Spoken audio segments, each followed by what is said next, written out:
Minded Leadership channel. My name is John. I had a thought that I wanted to share with you, and it's a little bit complex, so bear with me because I think you'll understand it, but it does kind of have two sides to the thought. On the one side, maybe I should say on the positive side, leaders who are committed to growth focus on serving their team.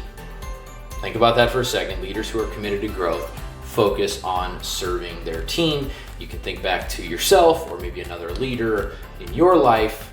What were they focused on? Were they committed to growth, weren't they?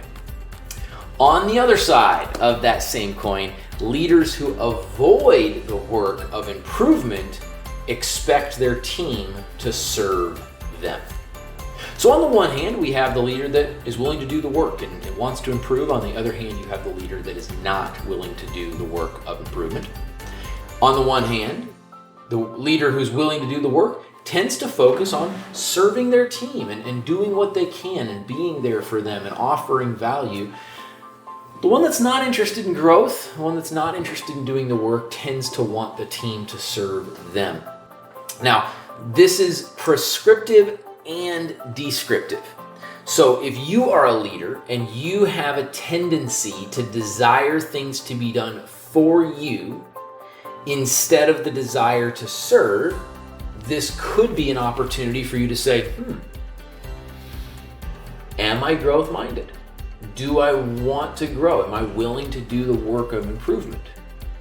There is always an anomaly or an exception. And so what I am not talking about is I'm not talking about us wanting to micromanage or take the work from everybody else. But what I am talking about is the difference between the "that's not my job" mentality, which we should never have, and the idea of how can we work on this together.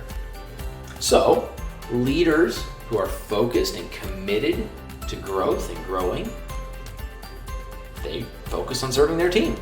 They want to help. They want to add value. They want to be the leader that in some cases they wish they had. The leaders who aren't willing to do the work of growth, they're not willing to invest, they tend to want their team to do the work for them. Once again, there is of course a balance. There is a need for us as leaders to empower our teams to do their part of the work, and even to the point of sometimes letting them fail so that they can learn and develop and continue to improve. But really we're talking more about kind of how we feel about it, right? When somebody is doing the work, do we feel like, oh, that's their job? Or it's like, no, I've got the right person in the right place and I'm here to help and empower, but as long as they've got it, I am delighted to see them in that position. Kind of just a difference of heart. Ultimately, you're a servant-minded leader. You're watching this channel. I assume, maybe wrong, maybe right, who knows, but I assume that if you're watching the channel, you have a desire to lead and lead well. So here's a barometer for you. Here's a thermostat, if you will. How much of your day is consumed by seeking to serve versus how much of your day is spent seeking to be served? I submit for your consideration. That will tell you so much about whether you are growth-minded or whether you are unwilling to do the necessary work, and it really is work. What do you think?